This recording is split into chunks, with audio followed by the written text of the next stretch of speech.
You wake up in the middle of the night to a phone buzz. You know what time it is, you ask sleepily.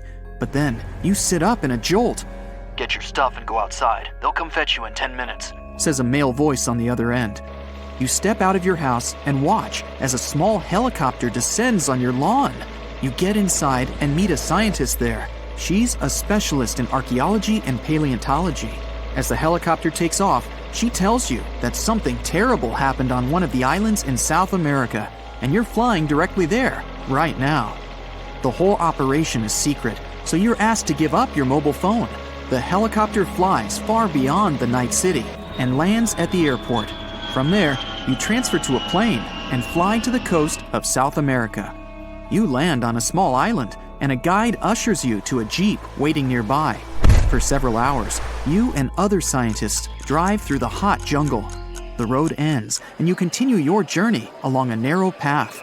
You notice that the further you go, the quieter it gets. The birds don't sing, not even the leaves on the trees rustle. The jungle finally ends, and you find yourself on the coast. There are many tents with scientific equipment, people, and cars. Several people in black suits lead you toward some fallen trees. You end up in the middle of a large trench that leads to the ocean. The trench begins in the forest, right at the fallen trees.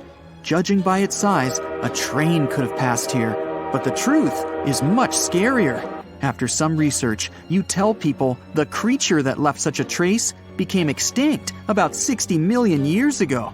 The creature that uprooted so many trees is the largest snake that ever lived on Earth. You and the others must find out how this reptile managed to survive and where it is now. Titanoboa usually lived in tropical forests near swamps.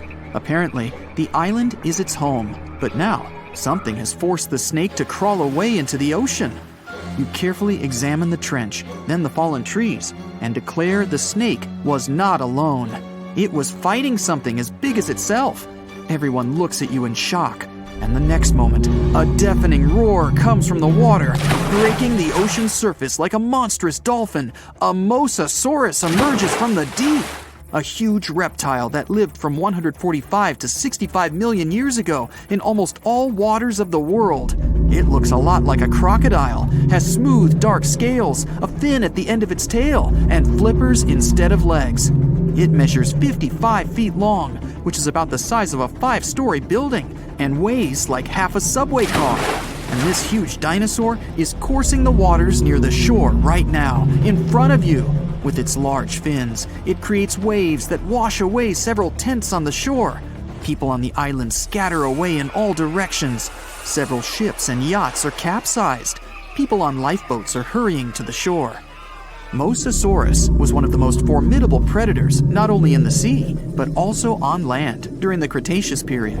No creature dared to attack this monster, so their population spread all over the world. It wasn't used to feeling like prey, but now it seems the dinosaur has met a worthy opponent. The Mosasaurus dives back into the water as if running away from something. A few hundred feet away, you notice a long, smooth body of the Titanoboa. It's stretched out to full length and is swimming after the Mosasaurus. The snake is 42 feet long. This is 1.5 times more than a rail car. The biggest snake on the planet comes to grips with the scariest underwater dinosaur, and you're standing witness. The Titanoboa wraps itself around the sea predator and drags it to the shore. With its flippers and fins adapted to the sea, the great dino will be at a disadvantage on land, but it has lungs, not gills. It needs air to breathe, so the fight continues. Both the snake and the lizard end up on the shore. You're watching them from behind the trees nearby. The snake squeezes its opponent hard and is winning, but the Mosasaurus manages to push the Titanoboa's head to the sand with its flipper. The snake lets the enemy go, and the Mosasaurus crawls back into the water because it's faster and more agile there than the snake. The Titanoboa slithers after its rival. The fight goes on underwater. The Mosasaurus manages to swim away from the shore and hide among the reefs and algae. Thanks to its dark scales, it's almost invisible there. The snake swims past, and the Mosasaurus jumps it from behind. Its powerful jaws are opening wide like a snake's. It clings to the opponent. The Titanoboa immediately reacts and wraps itself around the dinosaur. It bites the finned tail with its giant fangs. The two colossal animals are in a clinch now and don't know what to do next.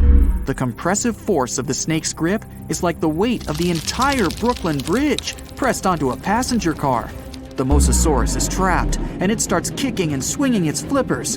It begins to turn around its axis, wrapped by the snake. The rotation of two giant reptiles in the sea creates a huge funnel in the water. Whole schools of fish swimming around get trapped in there. The Titanoboa becomes dizzy from this merry-go-round. It loses concentration and opens its jaws. The lizard uses all its strength to break free, and the snake swims away from it. Now the dinosaur is chasing its opponent. The Titanoboa emerges from the water, not far from the shore. Helicopters fly around the island, recording the events. Yachts and small fishing boats sail to the site of the Battle of the Titans. The Titanoboa crawls out of the water and is about to disappear into the jungle, but the Mosasaurus grabs it at the last moment. There are two rows of teeth in its upper jaw. One of them is located closer to the pharynx. This row allows the dinosaur to hold its prey, while the prey resists. The duel continues on land. The trees around the two monsters shatter into splinters. The Titanoboa wraps itself around the enemy, opens its huge mouth, grabs the dinosaur's tail, and begins to slowly swallow it. The Mosasaurus realizes the great snake's strategy and begins to thrash around. The snake blocks its movements, so the dino digs into the sandy beach. After a short while, a large pit appears beneath the monsters. The sand gets into the snake's eyes, and it lets go of the opponent. The Mosasaurus is again slowly crawling towards the water, and the Titanoboa is in no hurry to catch it. You can see the reptiles are tired. The Mosasaurus swims away from the shore and stares at the snake. From the shore, it looks like an enormous log. Two eyes the size of a football gaze intently at the snake. The Titanoboa lies in the sand and breathes heavily. Then, it stretches to its full length and looks back at the Mosasaurus. The snake's long body slowly bends, its muscles tense. The reptile is preparing to lunge. The dinosaur is slowly heading toward the shore. It growls and paddles with its flippers. Like a seal, it squelches through the shallow water towards the Titanoboa. The snake uncoils like a spring towards the enemy. At great speed, two predators collide with their heads. The hit is so strong, they lose their bearings and move away from each other. Now, each of them feels like a loser. The dinosaur slowly paddles into the water, and the snake returns to the jungle. The monsters are tired of fighting. There's no winner. You and the rest of the people stand with your mouths open in complete silence. You look around the island and notice trees with broken branches everywhere.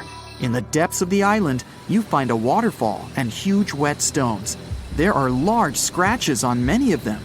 Somehow, millions of years ago, lots of ancient reptiles managed to survive global disasters on this island. And now, there are only two left. You conclude that the Mosasaurus and the Titanoboa have been fighting each other for years. Soon, these reptiles will gain strength again and continue their eternal struggle. You decide to leave the island before that happens. This is going to be a very unusual match, but I bet it'll also be spectacular and intense. In the left corner, we have Megalodon. This species went extinct about 3 million years ago, but there are good reasons why it's now a legendary animal. It's the biggest shark that ever existed, and it was a super powerful predator in its time. And a round of applause for our contender in the right corner, Titanoboa. This one's way bigger than any other snake. It lives in the swamps of Colombia, and it's the real boss of the area. Titanoboa can eat absolutely any animal it decides to hunt, and it faces no competition. It can swallow a giant turtle or even a crocodile. It looks like a modern boa, but behaves like an anaconda, and that's a very scary mix. But can it stop a giant shark? Let's start by looking at their sizes. We still don't know about Megalodon's exact size, because the only remains of them that have survived are just fossilized backbones and teeth.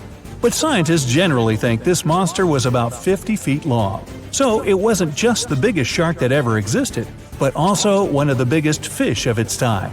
Its closest rival is the modern whale shark, but they're only about 40 feet. The giant Titanoboa got so big thanks to a lucky coincidence. Snakes are cold-blooded animals, so they need a warm climate to live and grow in. Northeastern Colombia is perfect. It was about 90 degrees when Titanoboa was alive. This helped it grow to an incredible 42 feet in length. Titanoboa could easily swallow the longest snake registered in the Guinness Book of Records, which is only about 25 feet long. And that's a big gulp. So we have 50 feet versus 42. The first point goes to Megalodon. What about weight? Titanoboa is about 2,500 pounds. That's heavier than a small car, including the passengers. But it might be even heavier if you run into Titanoboa after it's had lunch. In that case, you can add a few hundred pounds more from the turtle or the alligator that it just swallowed. If you put Titanoboa on some very large scales, you'd need 5 giant anacondas on the other side to balance them out. But Megalodon is an incredible 50 times heavier than Titanoboa. The average adult female weighs between 27 and 59 tons. That's as much as an empty Boeing 737 airplane. And that's without carry-on luggage either. Luckily enough, Megalodon can't fly. So obviously, Megalodon wins in the weight category. That's one more point to the ancient shark. Although having such a large weight makes it difficult for the shark to move, and also means it's a little clumsy. Which leads us to our next category, speed and agility. Megalodon can swim at about 16 feet per second. That's enough to make it the ultimate predator, but it's still slower than plenty of other species. If Megalodon was swimming in a pool and Usain Bolt was running along next to it, he would be twice as fast. His top speed is almost 40 feet per second. Now, a sailfish, which is the fastest sea creature, can reach about 100 feet per second. Megalodon's size and weight make it turn really slowly, just the same as a large truck. So, when it attacks, the shark has only one chance to strike. If it misses, it has to go around for a second attempt. This gives its prey more than enough time to run away. Titanoboa isn't that fast either, especially on land. But when the giant snake is in the water, it can swim at a speed of up to 12 miles per hour. Not much, but enough for it to escape from Megalodon if it needs to.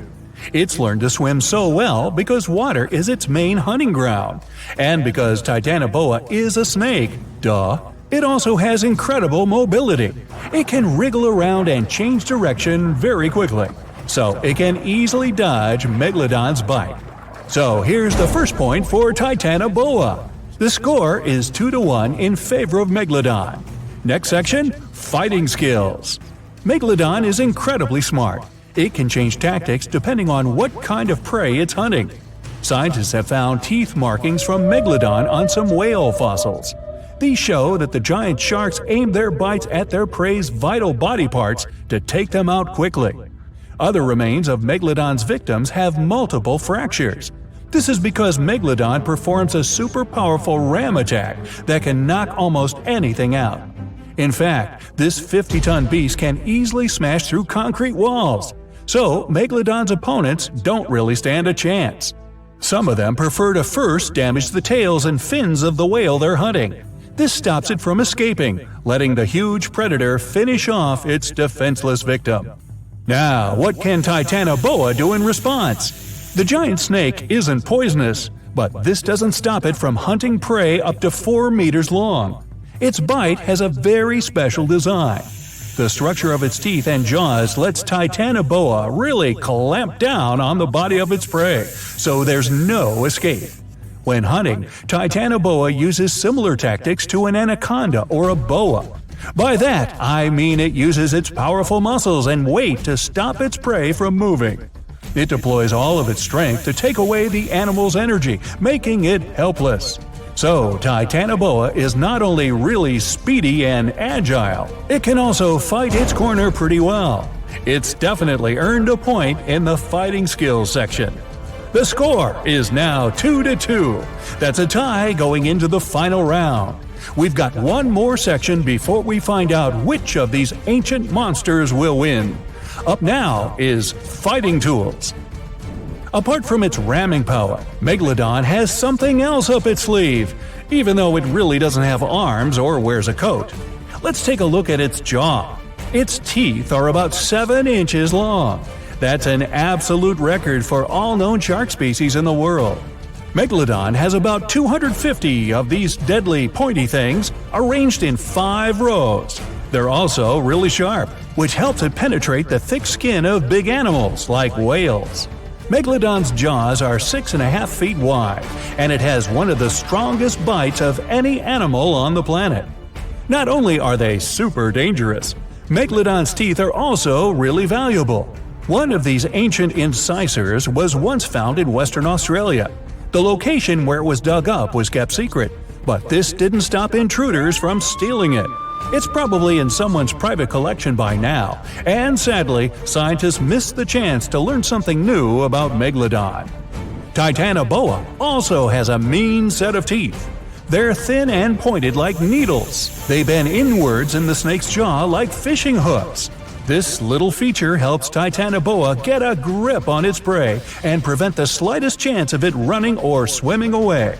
If the animal tries to pull itself free, it will only hurt itself even more. And remember that Titanoboa is incredibly agile, so it can strike with that bite at an incredible speed. Now, it's time for the fight itself. Titanoboa never swims in the open sea, but here Megalodon has gotten lost and ended up in a shallow swampy area off the coast of Colombia. In water like this, Megalodon finds it even harder to move around. It could bite Titanoboa just once and the fight would be over. But because the shark moves so much slower than the snake, for now he doesn't get the chance to snap those enormous jaws. Titanoboa starts attacking Megalodon, but it can't do much damage to that thick skin with its sharp but very short teeth.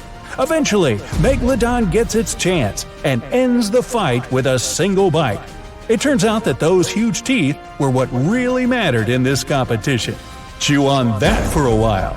That's 3-2 and a victory to the giant shark. Well, hey there! We dive back in time and into the oceans over 500 million years ago, just, because we can. Whoa! Watch out! It's not Megalodon or giant sea reptiles you need to look out for here. It's a bizarre, unearthly-looking creature called Anomalocaris. The name means unlike any other shrimp, and I think you'll agree, it looks like a nightmarish cross between a shrimp and a modern-day centipede. 2 tentacles protruding from its face, each lined with razor-sharp teeth. Oh yeah, and this thing was about the size of your leg. With a wave-like movement of the flaps on each side of its body, it was graceful for a terrifying creature. It was also more advanced than any other life on this planet at the time. Especially those huge eyes. You have only one lens in each of yours. This giant shrimp had 16,000. That's 4 times more than a common housefly. And you know how good their vision is, good enough to dodge that swatter every time. All this allowed Annie to become one of the first animals on this planet to feed on others. Yep, here it is, Earth's first hunter. Its favorite meal? Trilobites. Hey, try a bite. Those are the ancient ancestors of crabs. Some of their fossils have marks on them in the same shape as the monster shrimp's mouthparts. Terrors of the past like this got to be so giant thanks to more oxygen in the atmosphere. A perfect example of this, Meganeuropsis. Imagine a dragonfly. Now make it as big as a cat, and with a wingspan longer than your arm. Megan, the monster-sized dragonfly, could easily grab other insects or even small animals, and she ruled the air with quick movements. Back then, there were still no large birds or other airborne enemies for this behemoth bug, so it was safe and free to grow as large as this planet would allow. Piranhas of the past were also jumbo-sized. Mega piranha was about 3 times the size of the river terrors we have today. Its bite force was about the same as a tiger's, and those striped kitties bite down 2 times harder than lions. That means it probably not only dined on other fish and any land creatures that, got too close to the water, but it could also easily crunch down on large turtles and other unlucky shelled creatures. And fun fact, Modern-day piranhas bark like dogs when they're about to enter a confrontation. It actually sounds more like a frog's ribbit. But makes you wonder, what did this mega-sized ancient cousin sound like? A bear roaring? How about giant sea scorpions the size of your bed? Go back about 460 million years, and you'd see them swimming under you. And watch out for that tail. Scientists still don't know if these creatures could use it to inject venom like your standard land scorpion, but something tells me I wouldn't want that thing anywhere near me. Then there's this guy, Titanoboa. Terry looks sort of like a goose with long arms. Oh, and did I mention this goose dino is about 2 stories tall and longer than a bus? Yow! Its arms make the T-Rexes look even more bite-sized, each 8 feet long, almost triple the length of T-Rexes. And on the end, razor-sharp claws the size of your whole arm. Now, don't worry about those lengthy claws too much, though. Terry probably used them to cut through giant termite nests. So, this huge reptilian goose was more interested in eating bugs and plants. Another mega monster for you, Megatherium. The giant ground sloth could look a giraffe straight in the eye and weighed as much as a hippo.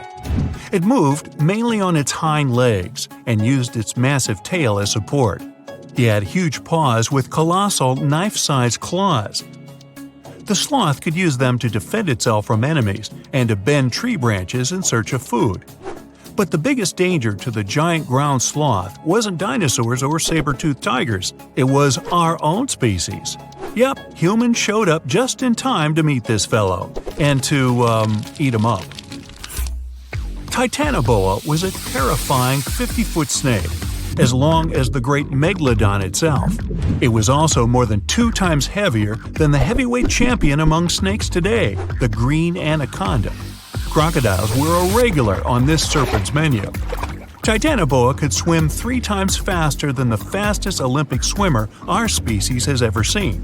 It was quicker and more dangerous in the water than outside it.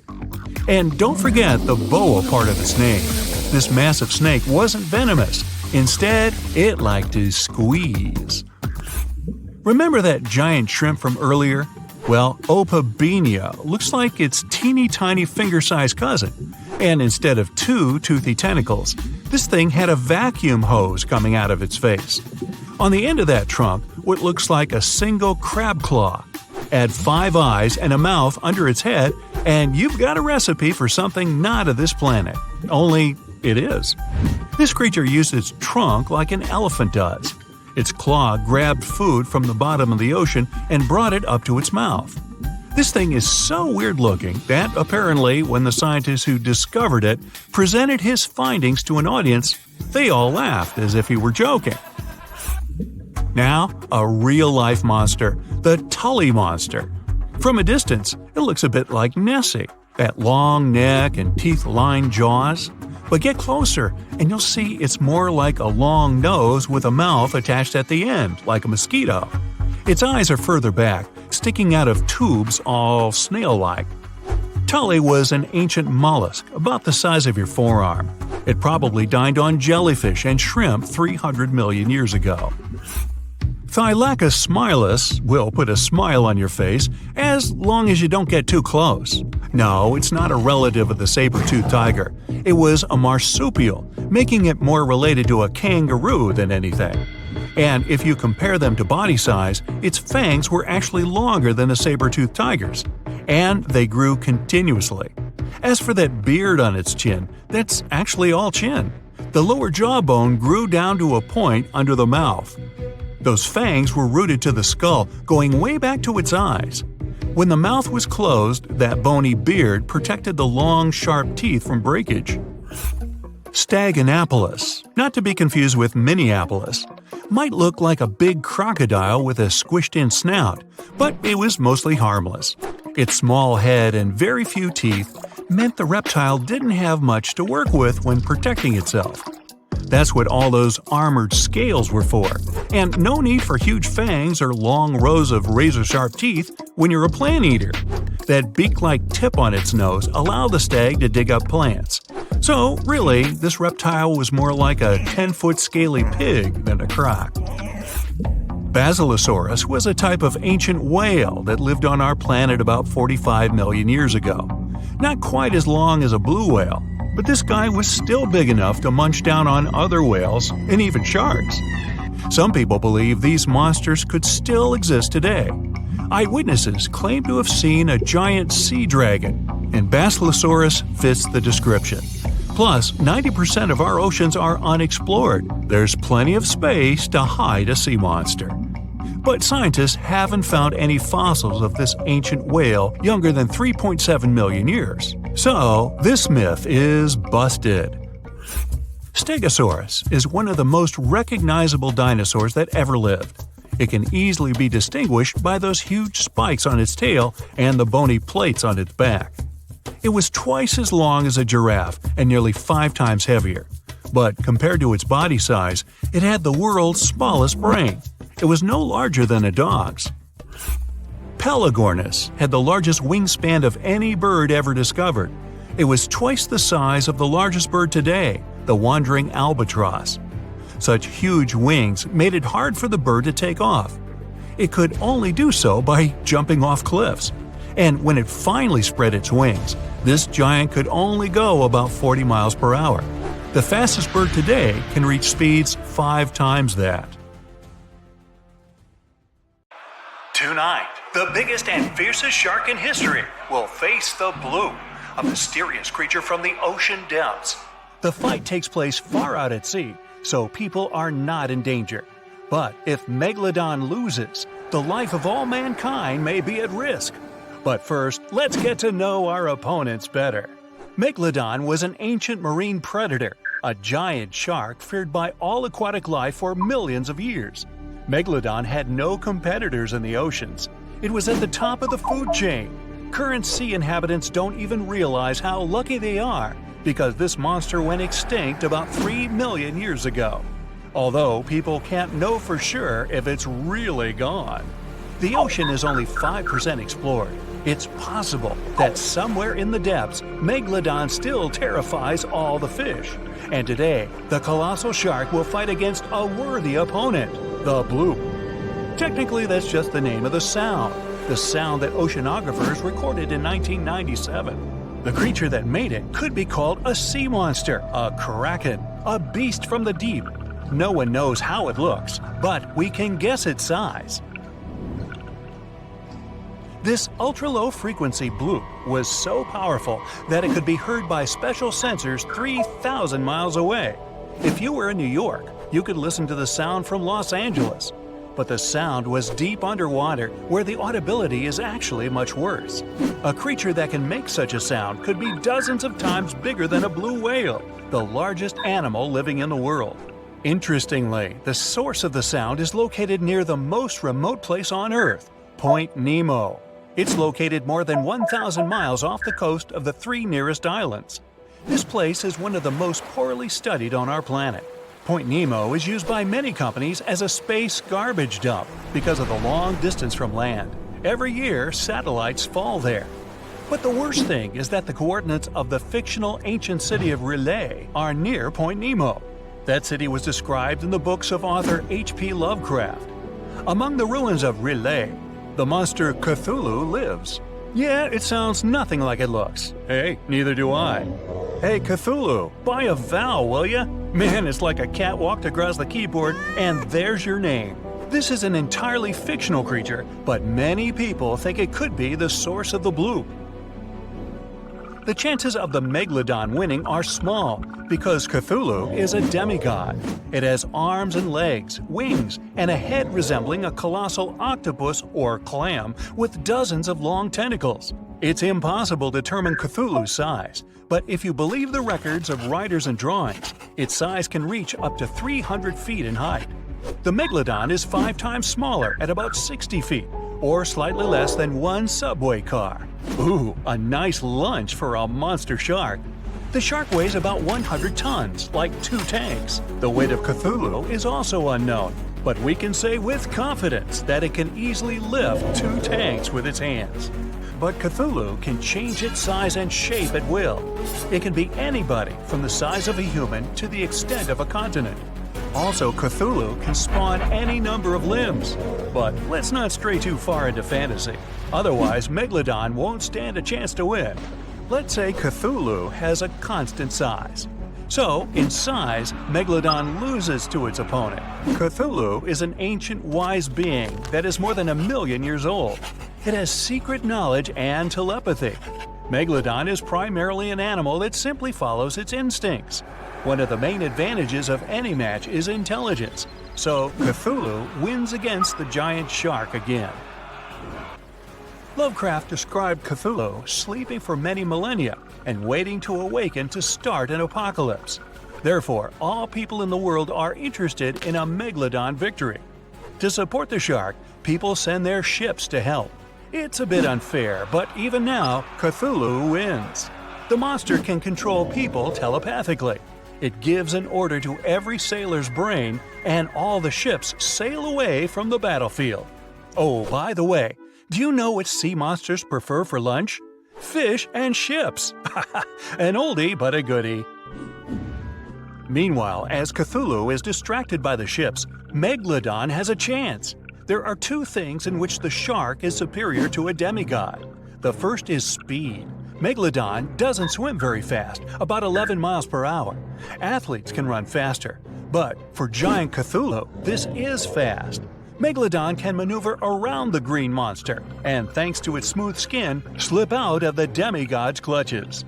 Megalodon swims behind Cthulhu and uses its second advantage, jaws. The bite of a Megalodon is considered one of the strongest among all creatures that have ever existed on Earth. Its bite force can reach up to 20 tons, 6 times stronger than a Tyrannosaurus, 60 times more powerful than an African lion's bite, and 600 times more powerful than mine. Megalodon bites its prey armed with 300 teeth. Each one is razor sharp and the size of an adult's palm. Such a jaw becomes an advantage in the fight against the bloop. One Megalodon's bite is enough to injure Cthulhu seriously. But of course, this isn't enough to defeat a demigod. Thanks to its speed, the Megalodon can inflict many attacks, but sooner or later, Cthulhu will manage to catch the shark. Cthulhu uses tentacles to grab its opponent. Megalodon is trapped and can't move. The bloop is going to pull the shark out of the water. It seems that the green monster will win the fight. But several unknown objects are approaching the place of the fight.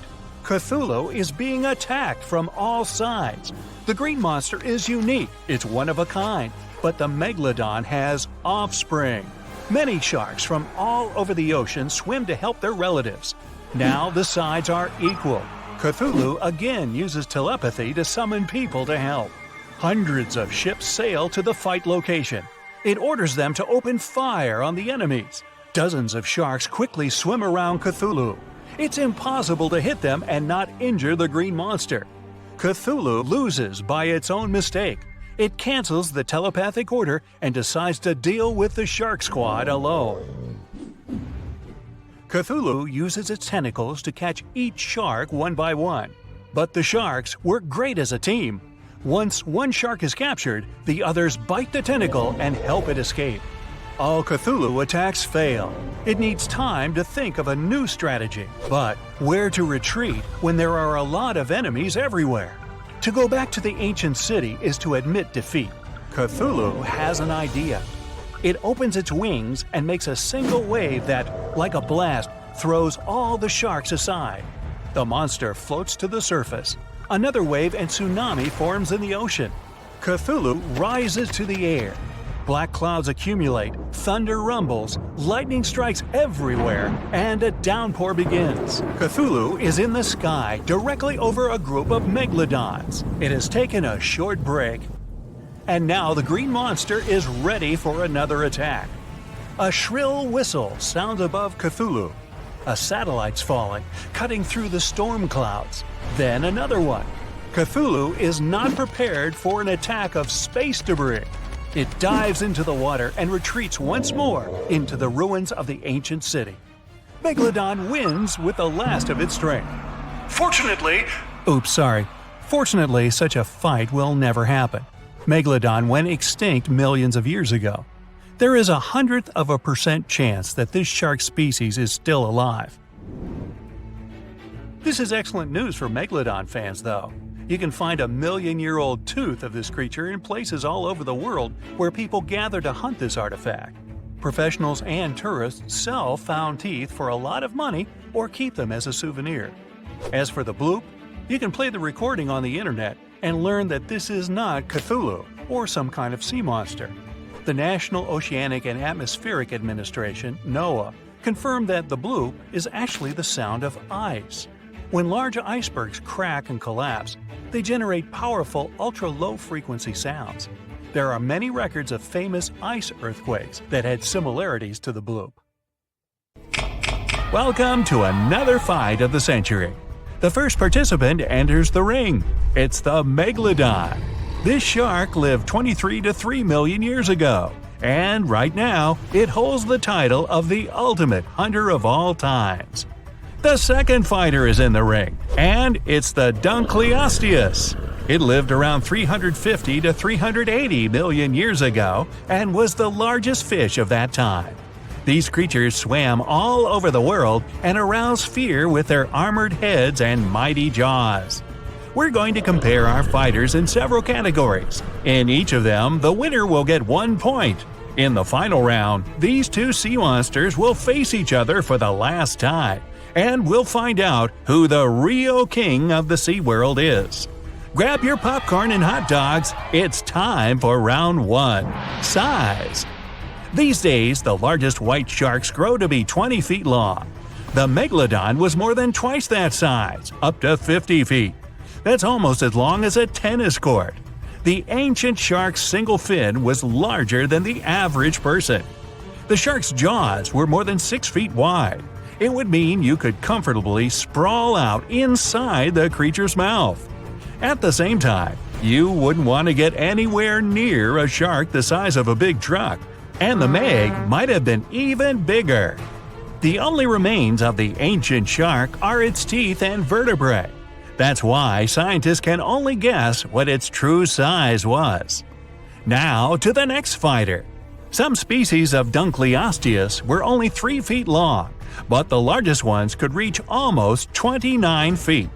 This school bus-sized fish was one of the largest of its time and much bigger than many modern sharks. But the Megalodon is almost twice its size. So in this round, the Meg gets its first point and opens the score 1-0. Moving on to the next category, and that's weight. Wait, what are we waiting for? Oh, you mean weight. The largest white shark can weigh as much as a small car. In this case, the Meg might be compared to 2 loaded cement trucks, 60 tons. An empty Boeing 737 weighs less than the ancient super shark did. If you wanted to lift the Meg in the air, it would take as many as 3 CH-54 cargo helicopters. The heaviest part of the Dunkleosteus was its head because of its massive bones, and its length could be more than 1 foot. The ancient fish weighed almost as much as an adult elephant. It was also 4 times heavier than most modern sharks, with a total weight of 4 tons. And still, the Megalodon is more than 10 times heavier than the Dunkleosteus. Another clear victory in this round, 2-0. The next category is agility. How about a treadmill test for the Meg? Its top speed was 11 miles per hour. It seems rather low, but no wonder. It was hard for the shark to move its body, huge and bulky. For comparison, much smaller modern white sharks can travel at 34 miles per hour. The fastest human can swim at almost 5 miles per hour, which means people wouldn't be able to escape from the Megalodon in the water. But the ancient shark had trouble turning. Its mobility could be compared to a large cargo plane in the sky. The Dunkleosteus, with all that heavy armor on its head, had perfect protection from all kinds of enemies. That's why it didn't need to be a good swimmer to get away from danger. Besides, it was the biggest fish in the ocean, meaning it had nothing to be afraid of. Still, the creature was smaller than the Meg. Its relatively compact size, plus agile lower fins and strong tail, made the Dunkleosteus speedier than the ancient shark. So, in this round, Dun gets its first point. The score is 2-1 in favor of the Megalodon. Let's move on. Now we'll see what our participants can use to fight each other. Round 4. Fighting Tools. The Meg's teeth were almost as long as your forearm, some of the largest teeth that ever existed. They were triangular in shape and razor sharp to pierce through whales' thick skin. The shark had 5 rows of teeth with around 50 teeth in each row, 250 in total. Do the math! The Meg also had its teeth changed throughout its life. Researchers still find the ancient shark's teeth at the bottom of the ocean. The Dunkleosteus had no teeth whatsoever. Its jaws were formed from long bony plates. They were incredibly sharp and shaped into long slicing edges. The coolest thing was that these edges could self-sharpen. The fish's jaw muscles were incredibly strong. They allowed the creature to open its mouth in 20 milliseconds. Time it. With a jaw like that, Dun had one of the most powerful bites on Earth. Its strength can be compared to that of the Mississippian alligator. For its surprisingly hefty bite, Dunkleosteus gets another point. The score becomes tied at 2-2.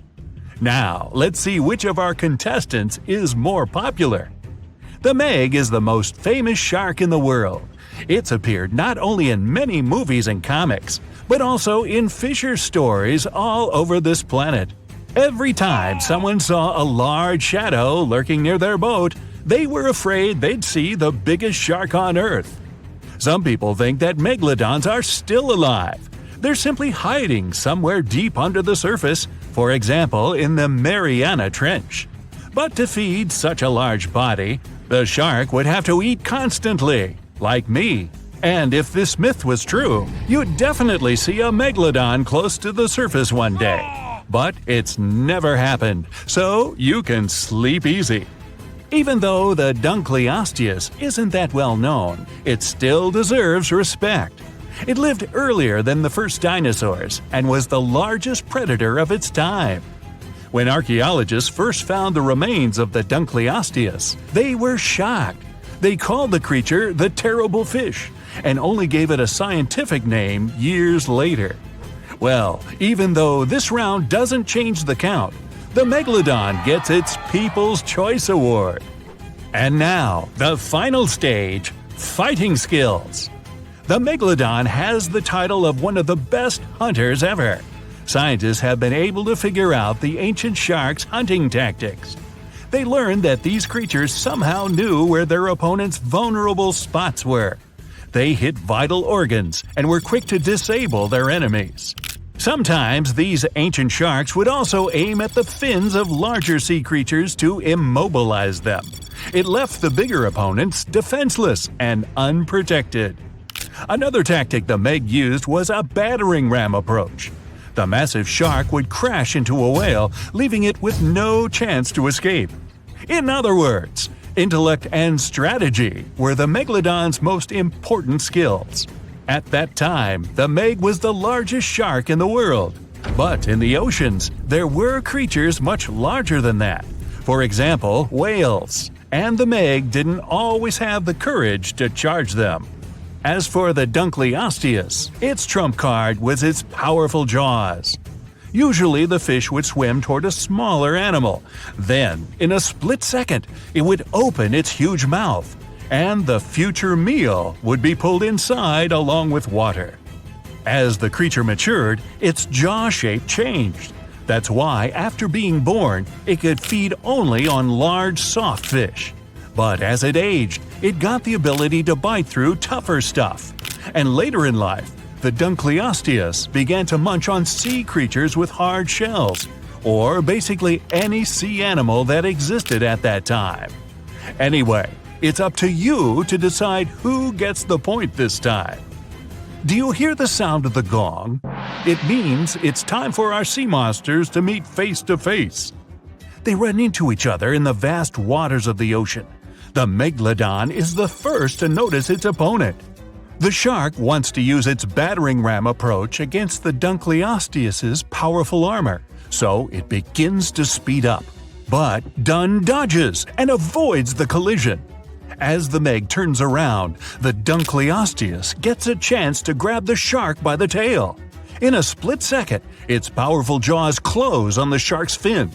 But the fish's bony plates are too short to bite through the Meg's thick skin. The Megalodon begins to twist and wag its powerful tail to throw the Dunkleosteus off its body.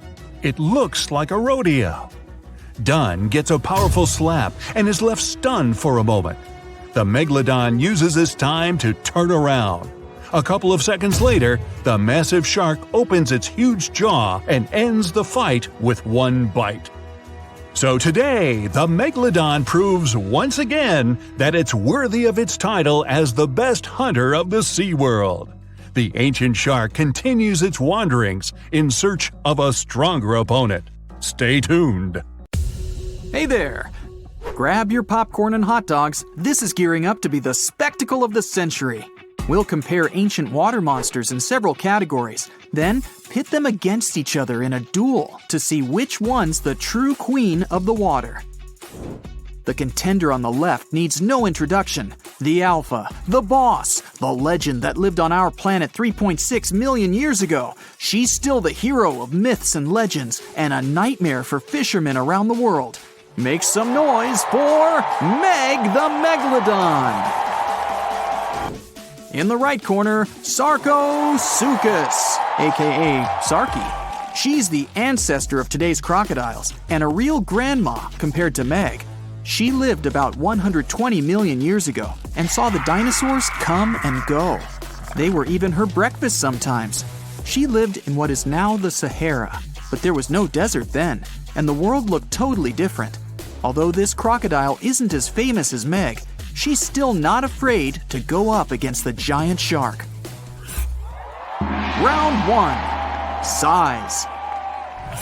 Since the only remains of the Megalodon are teeth and vertebrae, her true size remains a mystery.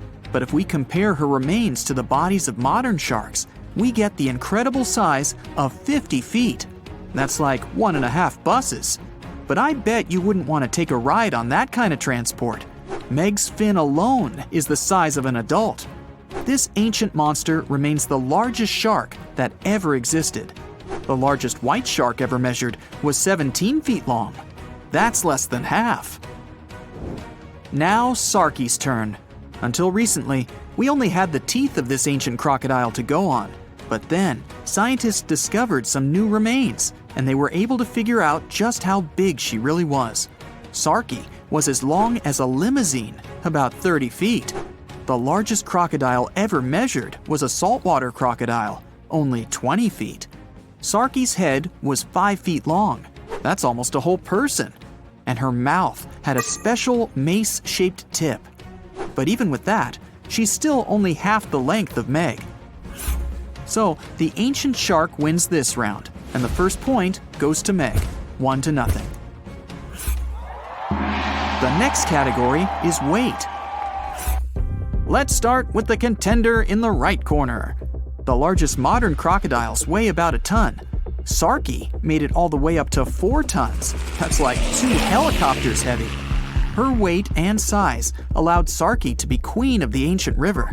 But she's pretty much a toothpick compared to Meg. You'd need a pretty hefty set of bathroom scales to weigh the contender in the left corner. Once fully grown, Meg weighed between 30 to 60 tons. That's a lot. A cargo helicopter can lift 9 tons.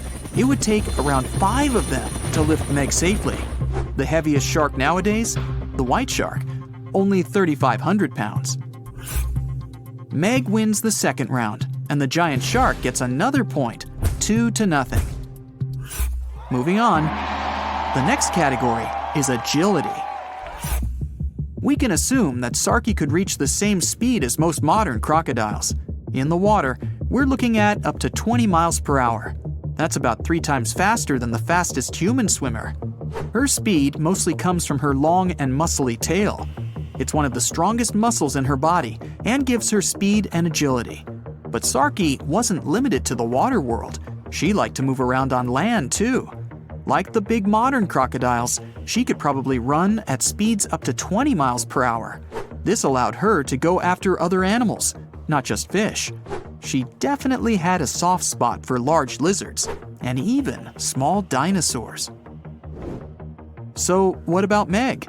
It's hard to move such a massive muscle machine. Her maximum speed was around 10 miles per hour. That allowed her to catch up with whales and smaller fish. She felt pretty good about herself, but 10 miles per hour is not really that fast. Modern white sharks can reach 35 miles per hour. That's 3 times faster than Meg. So our giant shark was more like a truck than a Ferrari. Slow to accelerate, slow to brake, and extremely bad at turning. If Meg wanted to run the 100 meters, it'd probably take her about 50 seconds. The human world record is just under 47 seconds, but that's in a pool where you have to pull a U-turn halfway. There's no way Meg could do that. Looks like Meg lost a bit of ground to the agile crocodile, and our river monster is finally up on the board, 2-1 in favor of Meg. Okay, next round. How about we call it eating tools? Of course, Meg's main tool is her teeth. Megalodon means big tooth. She had the largest teeth ever recorded. 5 rows of teeth, 250 in total. The largest ones were over 7 inches long, and you better believe they were all razor sharp. That's definitely enough to bite through a tough leather couch, know what I mean? So if you ever saw Meg smile at you, well, that's probably the last smile you'll ever see. And her jaw's incredible. You could drive a car into her mouth, or lie down in it with room to spare. Her bite force was so strong that it could easily bend metal. Whales, dolphins, fish, fishing boats, crunch, munch, gone. Sarki's teeth are a bit different, but no less awesome and powerful than the biggest shark of all time. She had 70 teeth up top and 62 down on the bottom. Their shape allowed Sarki to grab her lunch and never let go. Crocodiles in general have one of the strongest bites of any species, and it's their main superpower. But don't forget about that tail. Sarki's was so heavy and strong, it'd be like getting hit by a motorbike. That kind of versatility earns Sarki 1 more point. We're all tied up at 2. Bonus round. Audience sympathy prize. If Meg were around today, she'd definitely live in Hollywood, making movies, TV shows, commercials, and she always seems to play the villain.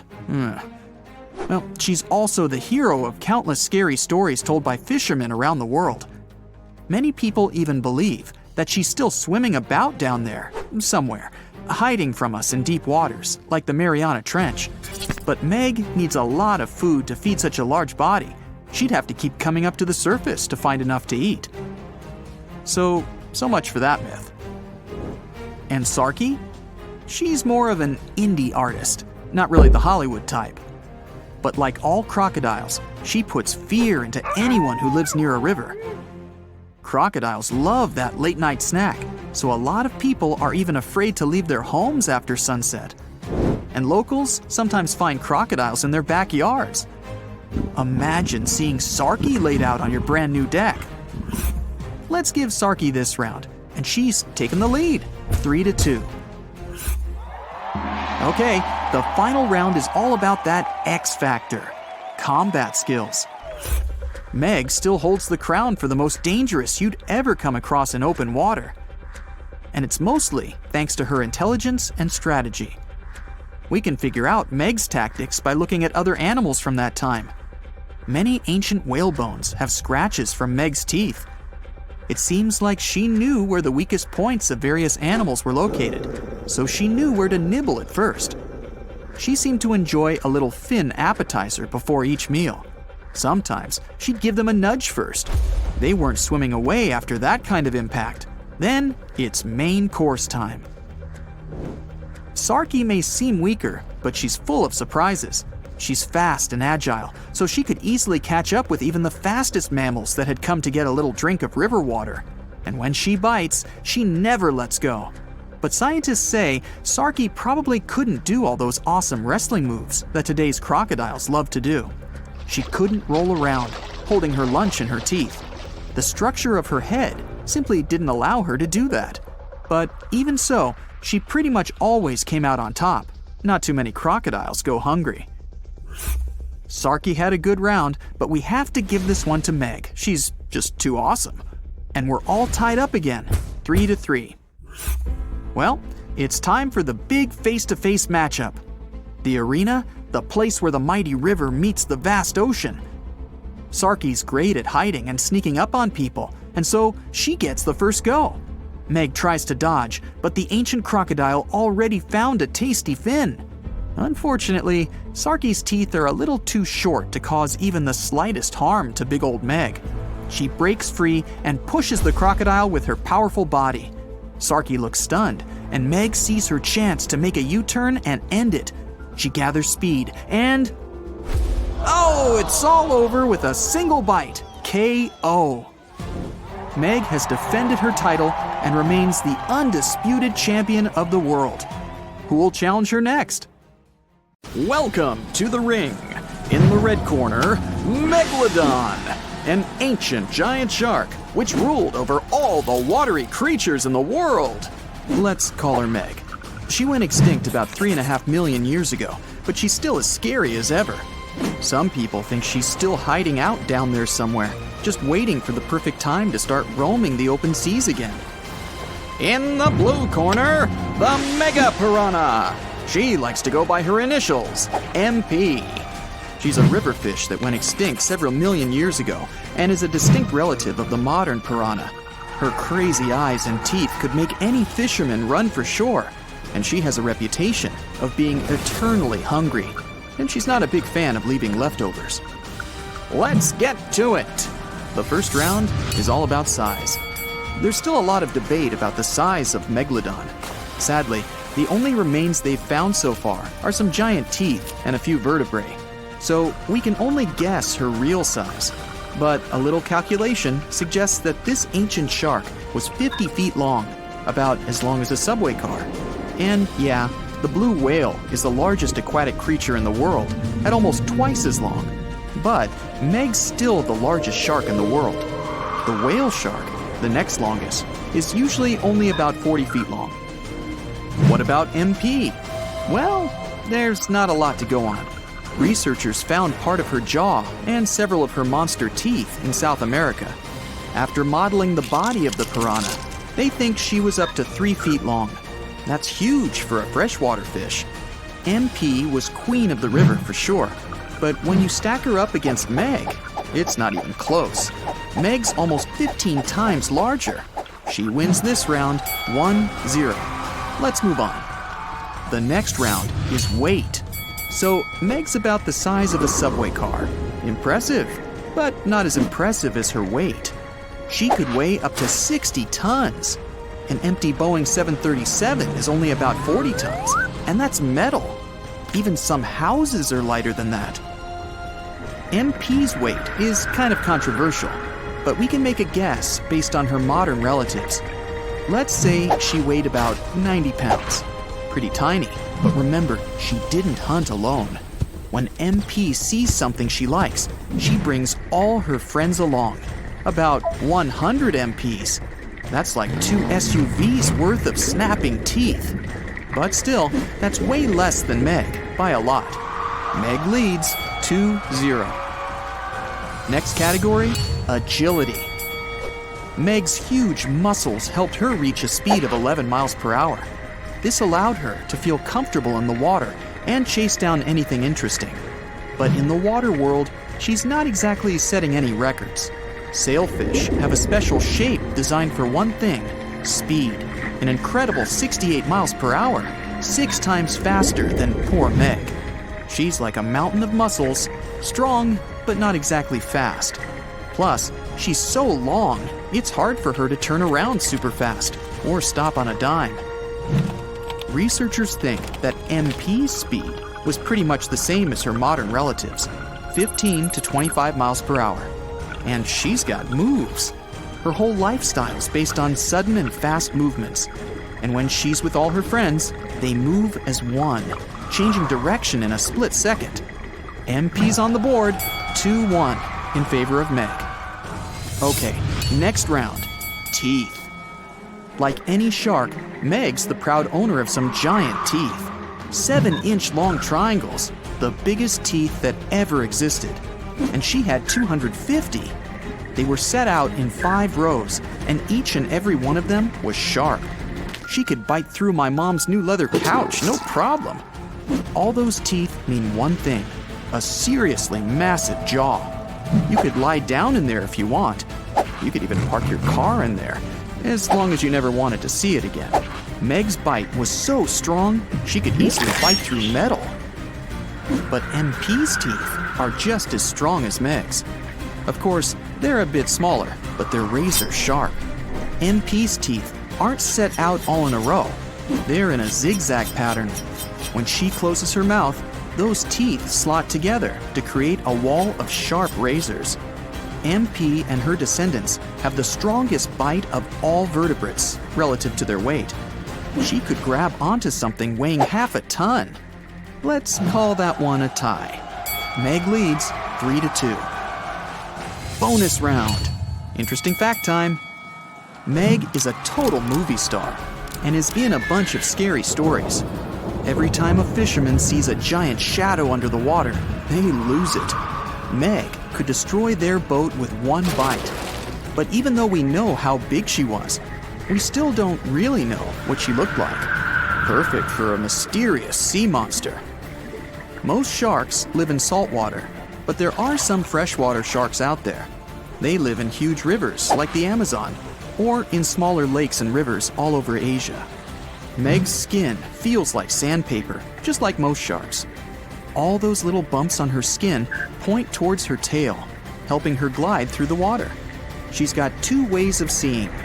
She can see shapes and colors just like us, but her night vision is a whole lot better. Then, she has special electroreceptors. She can see changes in temperature and even the electromagnetic field of another animal. MP's pretty scary too. She could eat a whole meal in minutes. South American fishermen are scared of regular piranhas. Just imagine if they came face to face with MP. She would have made a great horror movie superstar. When piranhas are taken out of the water, they make really weird sounds, like a dog barking. And when piranhas get close to each other, they sound like ravens. Who's ever heard a raven? Let's give that one to MP, because, well, a barking fish is just awesome. 3-3. Okay, last round. Let's call it eating skills. MP's up first. The basic tactic of all piranhas, including MP, is to surround and trap. They use their incredible speed and agility to surprise even the most agile fish. Anyway, they search for food in packs, so if you dodge one, there are still 99 others just waiting. MP doesn't only like small fish. She and her buddies could finish a whole seafood buffet. Meg may be the greatest of all time, but not because of her muscles or huge teeth. She uses her brain to find food. She doesn't just run into any random restaurant. She plans out her route. She knows where she's going to park. She knows where she's going to sit. And she knows just how to get a meal exactly how she likes it. Meg likes to give her food a whack right on any weak spot she can find. Tail, head, or tummy. Every meal needs a different strategy. Sometimes, Meg even likes to tackle her lunch by ramming into it. 1 point to Meg for using her head. She leads 4-3. There's the gong. Final showdown time. Last chance for MP. Sharks don't normally live in freshwater like piranhas, but Meg's so powerful, she can take anything. MP and her buddies are lurking at the bottom, waiting for something delicious to swim by. But Meg has excellent eyesight and sees them hiding down there. She dives down, but MP's too fast, too skillful. Her whole group dodges out of the way of Meg's huge jaw. Meg turns around to try again, but it's a trap. MP leads the others in a straight-on charge. They surround Meg. She's got nowhere to go. But Meg's skin is too thick for MP's teeth. MP changes her tactics. She tells her friends to go for Meg's tail and fins. There's some thinner skin there. Meg's in trouble. Time to get back to the safety of salt water. MP chases her, no problem, but Meg's just too big for her. She makes it back to sea, where MP and her team can't follow. MP takes the final round. It's a tie, 4-4. The megalodon was the biggest shark to ever live. Not only that, it's one of the biggest fish and the largest predator in Earth's history. They've been known to reach lengths of up to a whopping 70 feet. That's over 3 times longer than the biggest great white shark on record. The females have also been found to be around twice the size of the males. The megalodon could swallow a small car without it even touching its teeth, if cars had been around then. Its teeth could grow to over 7 inches long. It looks like we're going to need a bigger boat, and best make it steel-plated, as this shark can easily gnaw its way through ships. The underwater terror could bite a ship clean in half, with the highest bite force ever calculated for any animal, living or extinct. The force of its ferocious bite was up to 40,000 pounds. That's around 108,000 times the strength of a human's and 10 times the force of a modern crocodile's bite. Its chomp is so strong that it makes the T-Rex's bite look about as powerful as my granny's after she's taken her dentures out. In fact, the Meg was so big and powerful that it had no natural predators. It was the uncrowned king of the seas, swimming freely from ocean to ocean. This cosmopolitan creature was found all over the world, from America to Europe and Australia to Japan, assuming there were countries back then. Meg fossils have been found on every continent except Antarctica. Everybody skips Antarctica. Science tells us that the megalodon went extinct over 3.6 million years ago. But could they still be alive at the deepest depths of the ocean? Only around 80% of the ocean has been explored, and its deepest point, the Mariana Trench, is over 7 miles down. So who knows what's lurking at the bottom? If you did manage to make it down, it is unlikely that you'll run into a Meg, though.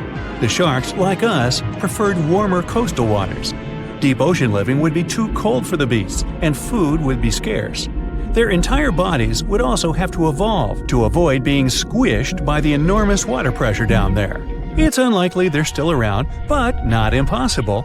Some good news, if you do run into one, is that the shark is pretty unlikely to eat you. You are way too small a meal for the megalodon, even if you have a couple of friends with you. This guy eats whales that are over 50 feet long. If you're having a beach party, though, it's a different story.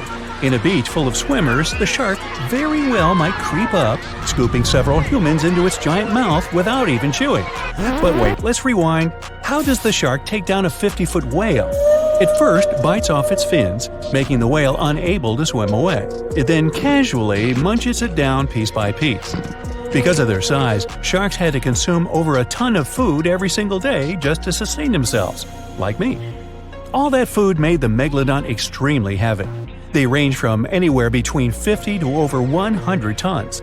For context, that's around the same as 7 to 16 adult male African elephants. To fit all this food in, their jaws had to open pretty wide. A megalodon's jaw could span 9 by 11 feet wide. That's easily big enough to swallow 2 adult humans side by side. The fearsome name megalodon comes from 2 Greek words, mega meaning big and odont meaning tooth.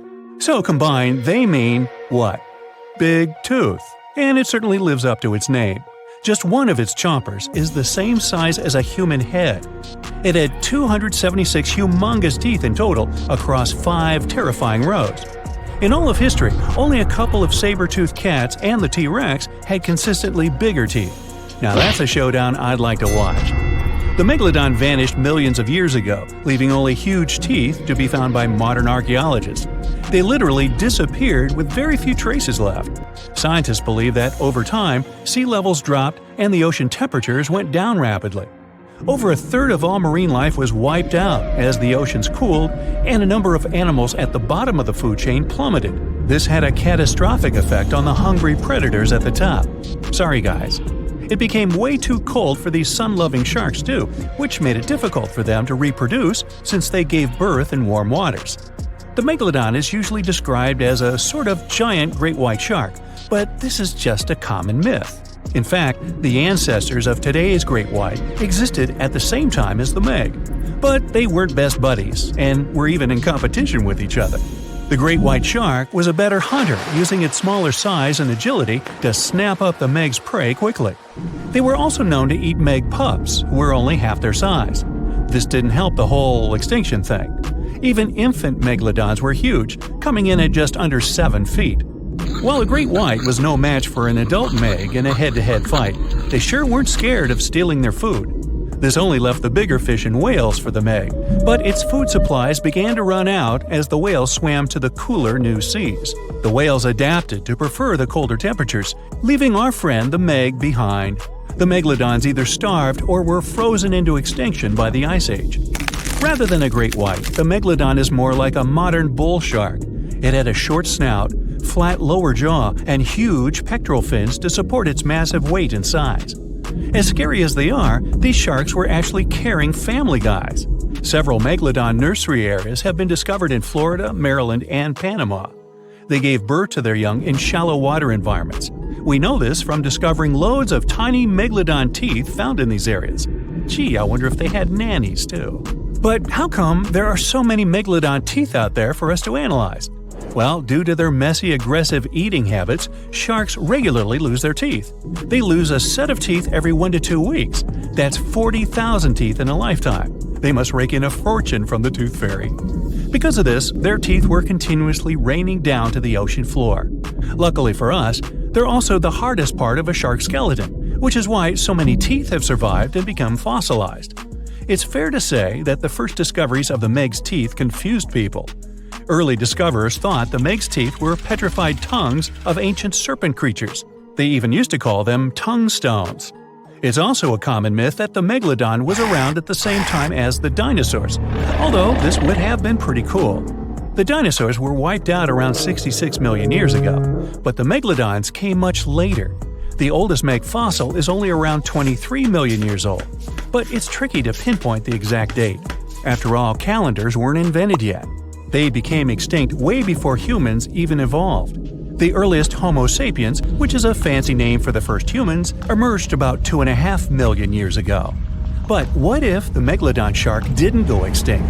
Whale populations have dropped drastically since these guys were last around, so there'd be way fewer whales for them to chomp down on. Whales have also gotten a lot smarter and learned new defensive moves, making them way harder to take down. It's estimated that they ate around 12 tons of food each day. If they were still around and eating that much, they'd be forced to eat smaller fish, and there'd be barely enough big fish for us humans to survive on. The naughty megalodons would also be able to track fishing boats and steal the fish that they worked hard to collect. It's safe to say we'd see a lot less fish in the aisles of your neighborhood supermarket. As our ocean temperatures are heating up again, the sharks would also thrive and reproduce faster than ever. There'd be more and more of these giant eating machines in the water, reducing our fish supply even more. It would also cause massive problems for cargo ships and cruising vessels. Imagine coming into contact with one of these bad boys while you're sunbathing on the deck. Even beachgoers would be hard hit.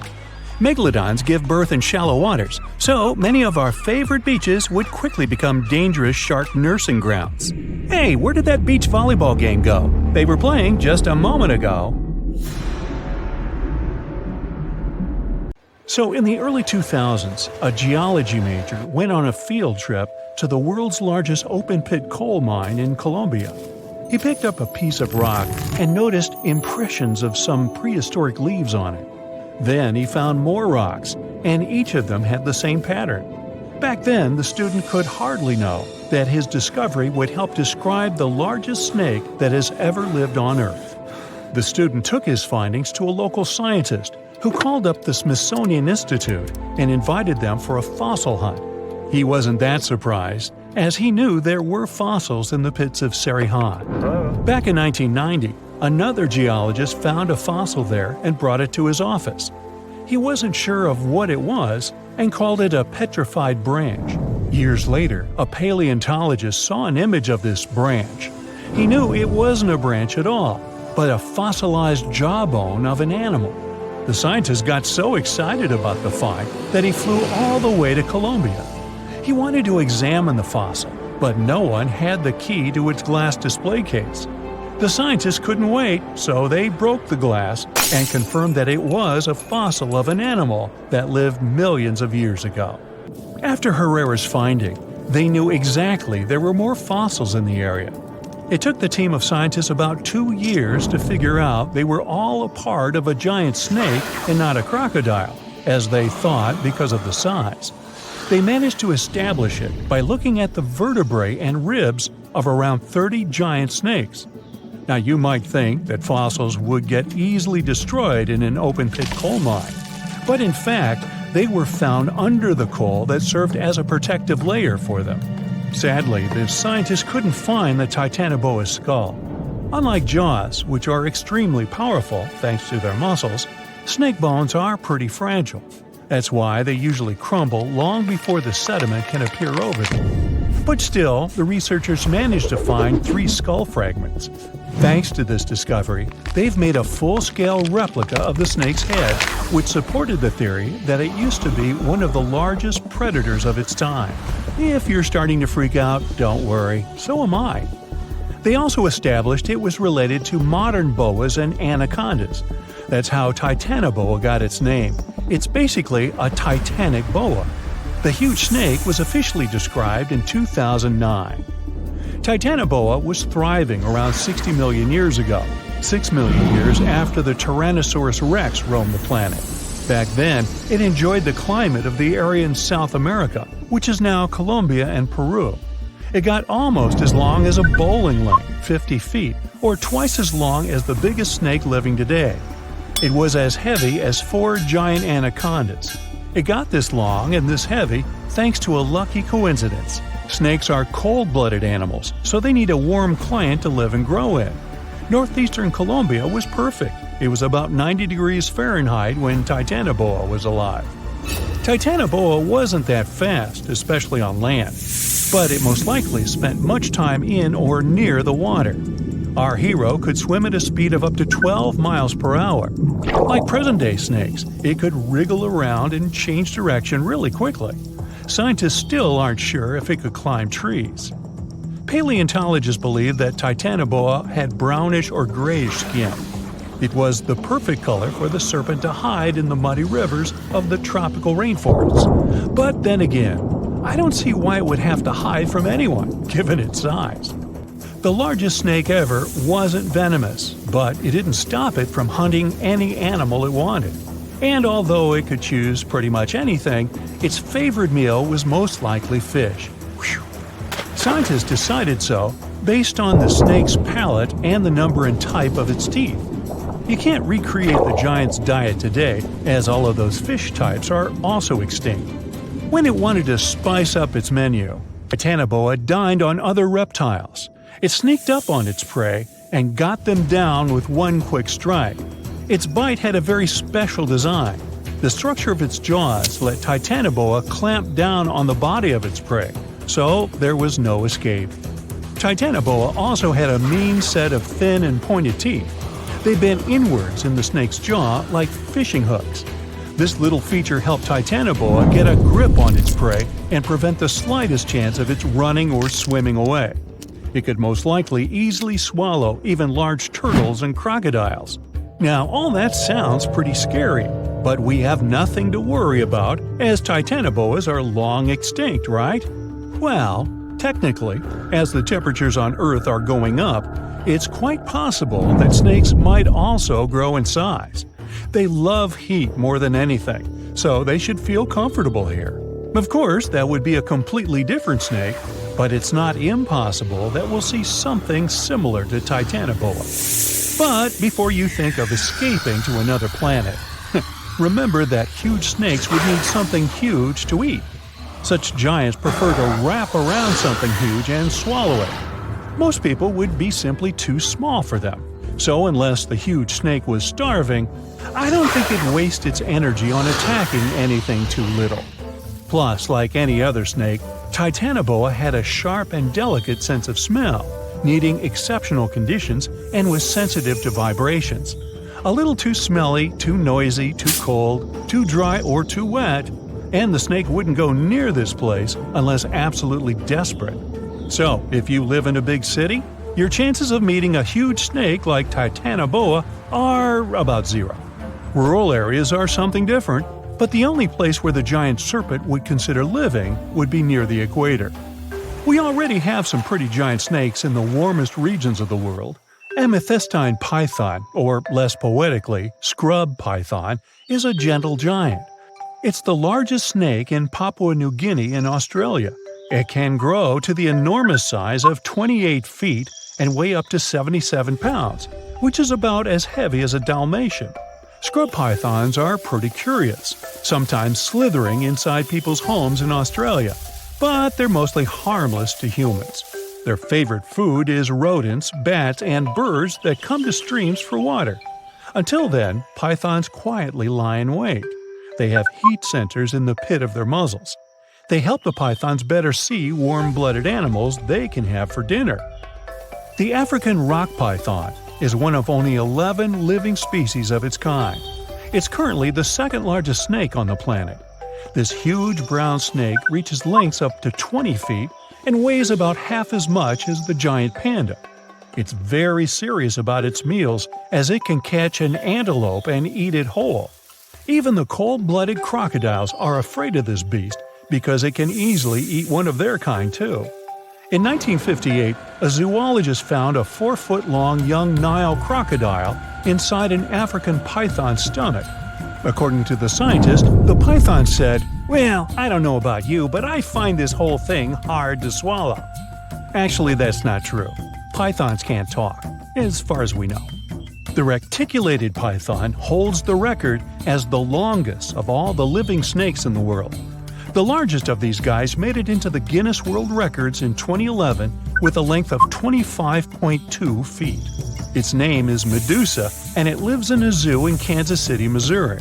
An adult reticulated python is large enough to swallow a human whole, or a whole human, either way. But these snakes are mostly quite peaceful and prefer to lie down without much movement. Although many pythons have dwarf forms that are much smaller than their full-grown cousins, reticulated pythons also have super dwarf forms. You can keep one of those as an 8-foot-long pet. Yes, it's considered a dwarf form, although it's longer than the average human is tall. You know, somehow I still don't find that comforting. The Loch Ness Monster is actually not from Scotland. Turns out, this real-life creature lived in the freezing waters of Antarctica about 70 million years ago. In 2019, researchers discovered fossils of a huge, prehistoric marine reptile that looked a lot like what people described as Nessie. This beast was terrifying, measuring up to 36 feet long with a massive giraffe-like neck. It also weighed around 15 tons, which is about the size of 3 elephants. Next up on our list of huge animals is a penguin. I know penguins aren't exactly what you'd call big, but scientists have just found what they think might be the biggest penguin ever, the Kumimamu fordyce. It's believed that these giant birds were hanging around New Zealand about 55 million years ago, and they were huge, weighing over 330 pounds. That's about 5 times the size of the emperor penguins, which are considered the largest penguins alive today. Now, let's move on from massive creatures to something much smaller. Meet B. manfredschmidti, a great ape that lived around 12 million years ago in what is now Germany. This creature is very special, as it's the tiniest great ape ever discovered. And when I say tiny, I really mean it. These ancient animals only weighed about 22 pounds. They were basically no bigger than a super chunky cat. If you think small creatures aren't scary, wait until you meet the electric blue tarantula. This newly discovered species from Thailand's mangroves has an almost otherworldly electric blue color. Its vibrant hue doesn't come from pigment, it is actually caused by the unique structure of its hair, which reflects blue light, making it look like an extraterrestrial being. We're going even further now, diving into the freezing pitch-black depths. At around 2,000 feet deep in the Andaman Sea, scientists found a new species of ghost shark, which they named Chimera supape. Their appearance is straight out of a horror movie. They have sleek, pale bodies, frills that look like feathers, and large, creepy eyes. These ghost sharks aren't actually sharks, but they are related, having diverged from their cousins about 400 million years ago. The good news is they're not too scary since they're only a bit bigger than a shoebox. Just when you think we can't find stranger creatures, we come across this ancient amphibian from Brazil. Scientifically known as K. rosei. This newly discovered giant crocodile-like creature lived during the Triassic period, over 240 million years ago. At nearly 10 feet long, it had a powerful jaw, resembling the modern-day alligator. This beast was definitely a survivor since it adapted to the most severe conditions ever seen on the planet. Last year, scientists were tracking the dense Amazon rainforest at night when they found some quirky orange spiders that looked like they were wearing black boots. The team soon discovered it was a new type of giant crab spider. And no, they don't look like crabs at all. They only got their name because, while perched on plants, these spiders spread their legs out to the sides, just like crabs. Do you know that some new species are named after celebrities? Hollywood icon Harrison Ford now has his very own snake, for example. Discovered in Peru, T. Harrison Fordy honors the actor famous for his role as Indiana Jones, an archaeologist with a notorious fear of snakes.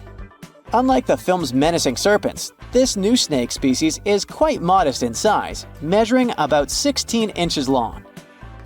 We also have the Rampholion princei, a small new species of pygmy chameleon from Tanzania that was named after US rapper and poet Prince Iya. He received this honor because of his work raising awareness about global environmental issues. Another celebrity namesake is DiCaprio's snail-eating snake, which hangs out in the shrubs of Panama's forests. This S. irmelindi caprioi is about 15 inches long and spends its nights on palm fronds looking for snails and slugs. Its round eyes look like glowing coals that can be a bit scary, but overall, the creature is super chill. Even when it feels threatened, it doesn't bite. It just coils up around its head and gives off a really bad smell. Now something a bit more sinister.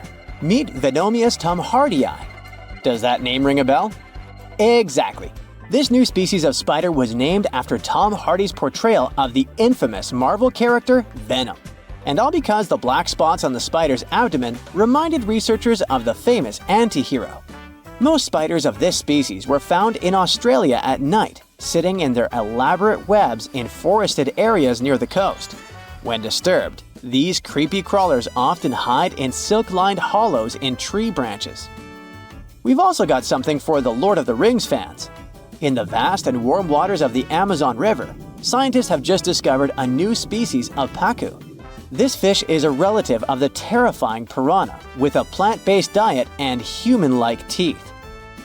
It was named Myloplus sauron because of a bold vertical black mark on its side, which reminded researchers of the fiery eye symbol of the villain Sauron from Tolkien's epic saga. Wait, is that a tanned capybara or a wild dog? Well, actually, it's neither. This is a newly discovered dwarf deer. This tiny creature, about the size of a basset hound, scurries through the forests of Peru. The combo of large eyes, stocky body, and short legs makes this animal simply adorable. This cute little deer is the complete opposite of what we've got coming up next. This bizarre-looking creature is what we believe the beast of 5 teeth might have looked like. Its fossils, found in Chilean Patagonia, showed that it lived during the age of dinosaurs, about 72 million years ago. This finding is just another piece of evidence that mammals had been roaming around that part of South America much earlier than we thought. Moving from the forests of South America to the deserts of Australia, we come across a sand dragon lizard, known scientifically as Cteniferus tayacalpa. With its sandy color and long, lean body, this lizard looks like it could star in a Dune movie. Discovered last year, this sand dragon lizard blends in perfectly with the hot sands of the Great Victoria Desert in southern Australia. For over 10 years, a large-eyed creature managed to hide from scientists who ventured into the mountains of southwestern China. But not this time. In 2023, the group finally managed to take photos of 7 frogs that didn't match any known species. They're now known as Leishan odorous frogs, a species that grows to be about 2 inches long and has small bumps all over their grass-green bodies. Off the coast of Chile, we have recently found a seamount nearly 4 times as high as the Burj Khalifa. Underwater mountains are usually home to beautiful life forms, like sponge gardens and ancient corals. But this Chilean seamount also hid a creature known as the flying spaghetti monster. It's a rare type of squid with long noodle-like tentacles that make it look like an underwater pasta dish. Including its tentacles, this strange creature can be over 130 feet long. Recently, scientists were diving into the cold waters of the Antarctic Peninsula when they thought they had found an ordinary dragonfish swimming by. But there was something unusual about this one. It turned out that this fish had 2 darker vertical stripes along its slender body. That's when they realized they were looking at a new species, the banded dragonfish. From bizarre sea creatures to a cute one. In 2017, locals were diving near Kume Island in Japan when they found the skeleton panda sea squirt. This deep-sea oddity quickly won people over with its look because its black spots actually resemble a panda bear's eyes and ears. At least if you have a good imagination. This unusual creature filters water to catch its food, and is yet another reminder of the ocean's hidden wonders.